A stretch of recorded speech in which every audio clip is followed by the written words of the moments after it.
Hi everyone, let's run through this week. So Monday was bank holiday, which was nice, and as a result it ended up feeling like quite a short week. Short weeks always feel a bit strange because it seems like you have to do the same work but need to complete it in a short amount of time. It's probably not the healthiest way of looking at shorter weeks. It's interesting because this company I work for has options for flexible working hours, so you can actually work just 4 days and still get paid the full amount. You just have to work the extra hours to make up the time. They also allow various other flexible working options, which is great and goes back to my video on burnout and what organisations can do to help. Sometimes I've thought about doing that and having an extra day free, and often wondered what it would be like to drop down to 4 days. I feel that dropping 1 day can make a difference, but dropping 2 days, it's an absolute life changer in terms of work-life balance. Because then you have an even more even split between time for yourself and time at work. So something I'm considering for the future. Certainly 1 day down and then loading up my other days with a few additional hours. As a result of this flexible working policy, a lot of people at my company don't work on Friday. Like I said, they just spread those missed hours over the rest of the week, which is good and bad. It just means Fridays are typically quiet days and I can get a lot of work done by myself. But in a role like mine, where a lot of my work is meeting people and coordinating with people, it can be a little frustrating as it reduces your options to coordinate meetings. To add to that, obviously, because we're all working from home, you can take a lunch break whenever you want. So some people take lunch from 12 to 1, some people from 1 to 2, and there's even people who take it from 2 to 3, which sounds great, super flexible, and you can fit everything around your actual home schedule. What if I'm trying to book a meeting? Especially with a range of people, those lunchtime hours for everybody are out, which really reduces the time in a day and adds that extra barrier. So I think flexibility needs to be balanced with practicality. To counter this, I've added in 2 1-hour sessions in everyone's calendar every week, Tuesday and Thursday. People know to keep that free. So that way, if I need to coordinate a meeting, I know that I've got those 2 sessions in a week at least, where everyone will be free and I don't get to ruin someone's lunch. Or delay meetings because I can't find time for it this week, and next week's also is kind of busy, and it ends up being in 3 weeks' time that I actually get to have the meeting, which is no good. So then on Tuesday, I caught up with a fellow delivery manager. This person joined at roughly the same time I did. She's got a lot more experience than I have in industry, but I think we're on the same sort of level in terms of being a delivery manager. So it's really interesting to have that informal chat with this person in a relaxed atmosphere where we can talk about our work, things that have gone well, things that have gone not so well, in a very non-judgmental, relaxed way. We put these on a ad hoc basis, just when one of us feels the need to talk. So on Wednesday, I was supposed to attend an event in Manchester called Camp Digital. Unfortunately, because of the train strikes, it'd be impossible for me to have gotten to Manchester from where I am. So I booked a virtual ticket instead. It wasn't quite the same and not as fun as it could have been to be there in person with a few other people from my organisation. You know, when you're at an event, you're much more present than you are if you're just watching it on an online platform of some sort. Anyway, it was interesting. It was called Camp Digital, and it was about user design and things to think about when you're designing products. So it talks about service design and looking at why services fail. There were some interesting concept type topics talking about the future of technological features, and then some interesting ones on inclusivity and diversity, which I find fascinating. A lot of talks I've heard about diversity is all about hiring diverse people. And that's fantastic. And generally, I think organisations have done a pretty good job in creating more diverse workforces.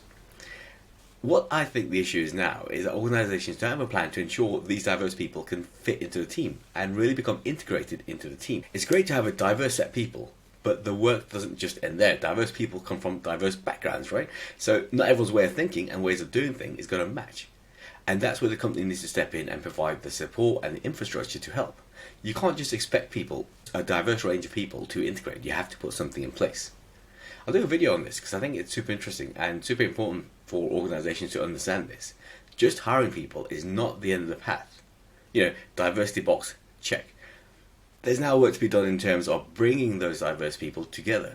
Diverse people operate in diverse ways, and that's the whole point of having diverse individuals. So how are these individuals going to feel when the organisation doesn't recognise this? Okay, so the next morning I caught up with the new PM. He's getting to grips with exactly what's going on in the early days of him being part of this organization. Now, we had a road mapping session later in the day, so I just wanted to catch up with him to discuss what he wants to get out of the road mapping session. Essentially, the road mapping session will look at bringing out the key items, bringing out the organization priorities, highlighting what it is that we're actually aiming to do. I then ran a stakeholder information session for the landing pages. I mentioned last time I'm working with a team that's redesigning the landing pages. So we had a look at communicating with stakeholders. Essentially, for this piece of work, it's not going to involve a massive redesign. It's more of a lift and shift with some minor improvements. I say lift and shift as it's part of a larger piece of work we're doing around the website. I use the session to set the scene for what we're hoping to achieve with the new home pages, and also, I suppose, to limit people's imagination in terms of where we're going, because it's not going to be a long, drawn-out project. So we've had various discussions on both the technical and product side of things. Technically, we're going to move to a static page, first of all, and then later down the line, we'll link it to our headless CMS. There's some interesting ideas to explore. What you don't want to do is create an MVP, in this case the static page, and then come back to it at a later date to improve it and find you actually have to redo all the work. So it was important for me to understand and ensure that anything we decide will not end up creating more work for us later down the line. Now, we decided to go to the static page first and then link it to the headless CMS later.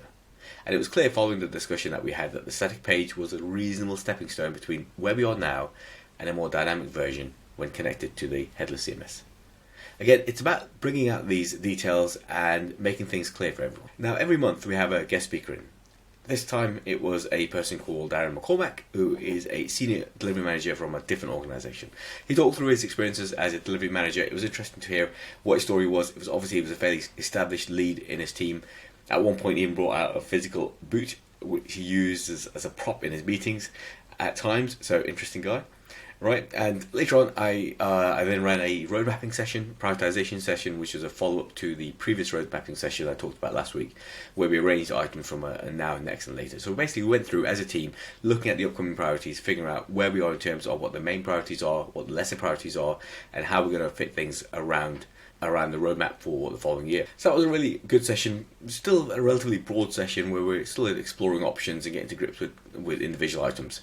It was especially useful for our new product manager because obviously he's not aware of any of these and what priorities are. I'm going to run a follow-up session with some of the group on a particular item which is very large and very unexplored, and we're going to look at how to get that started, but that will probably be something which will encompass the large part of the rest of this year. So a lot of planning, and that's something which I think is very important to do. It's sometimes very easy to just jump in and just start working on something, but I found so much more value in just taking a bit of time at the start to really understand the situation, where we want to be before starting and planning the work, and then really jumping into it. One of the major things on the horizon is a license for a very expensive item expiring at the end of the next financial year.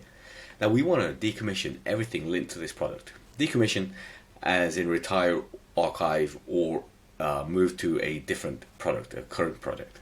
And the issue is it's very much tied into everything that we do, so we need to do a lot of planning to make sure we don't miss anything. So the question I've been asking myself, is it agile to say that we need to complete it for a certain date? Some people would say no. I think I'd say yes, because the next step is looking at how realistic that is and what can be done and what additional resources we need to do. So we need to think about long-term planning, we need to think about what we're going to do next, but also we're going to think about contingency and how we can deal with that. So, MVP approach, continue integrating, continue to improve step at a time. The added complication with this license is that we have to tell them 3 months before the license expires that we need to renew. So actually the deadline, which is the end of the next financial year, is now the end of December. So we need to know for sure at that point that we can decommission everything to do with this piece of work. Because like I said, it's tied into a lot of our services. And there may be bits and pieces in that 3 months, January, February and March, that we can tie up, but we'd have to be pretty certain of that.